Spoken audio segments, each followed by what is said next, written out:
a really tough course. Here she goes. Wow, well done. Well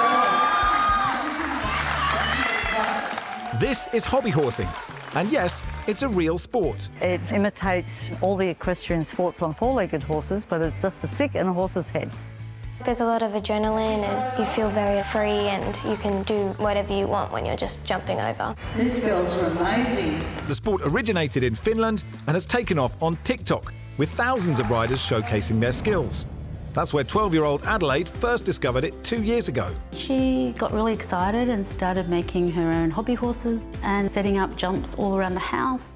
Riders can take part in simulated dressage and jumps. In dressage, competitors receive a score out of 10 based on how they come to a halt, the rhythm of their trot, and how straight they keep the horse's head. For show jumping, whoever completes the course the quickest wins, but time is docked each time a rider knocks down a pole. The highest I've jumped is about 1.1 meters, but it's really hard to jump that high. Most of them have different disciplines. For example, this one does like all of them. This one just does show jumping because it is not too heavy. Adelaide has autism and ADHD and has struggled to connect with other kids. Looking at the top. She was having a really hard time at school, so there was a lot of school refusal, wasn't there, a lot of anxiety. So when she started hobby horsing, she's developed this whole network of friends. Real horses also play an important role in Adelaide's treatment for autism and ADHD. I asked her equine therapy coach, could she set up a hobby horse club for us? And just if there's any other kids like Addie that might like to come along. So they've set up a special hobby horsing arena. And while they're certainly cheaper than the real thing, stick horses can still cost up to $500. How many have you got, Addie? 10? 14. 14. 12-year-old Chloe Nissen has been hobby horsing for 3 years. She's always been interested in horses.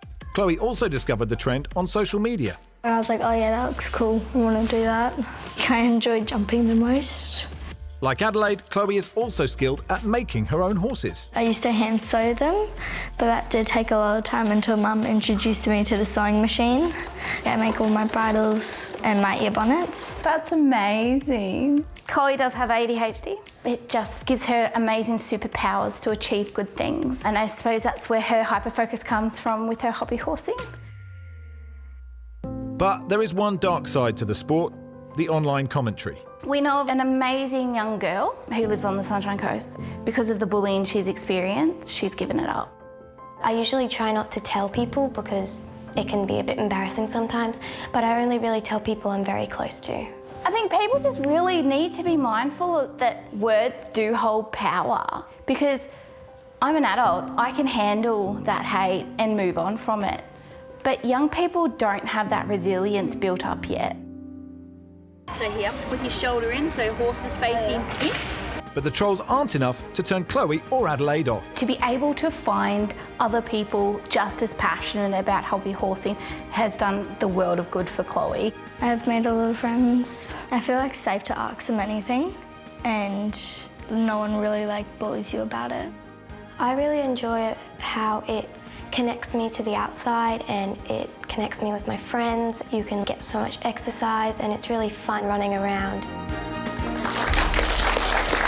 They get some real hype there, don't they? I mean, the internet we know is a cesspit, right? But it's really interesting. When I first heard about this story, I thought, well, that's silly. But actually, it's making meaningful change for kids. Very much so. I welcome anything that encourages young girls to feel belonged, get them active, get them into sport, and it looked very skilled. It looked tricky. Really hard. I don't reckon you could do that. I definitely couldn't. You could not. You absolutely could not. No, I couldn't. But what I love is, you're right, Elise, it's that camaraderie that they get now. That is a full community that has been opened up to those young girls. And it's just so wonderful because for a lot of time they would see sport as a place that wasn't safe for them. True. Yeah, it's beautiful. How have you seen me jump is what I want to know. When was that? Before, to get onto this. No, that is true. It took me half an hour.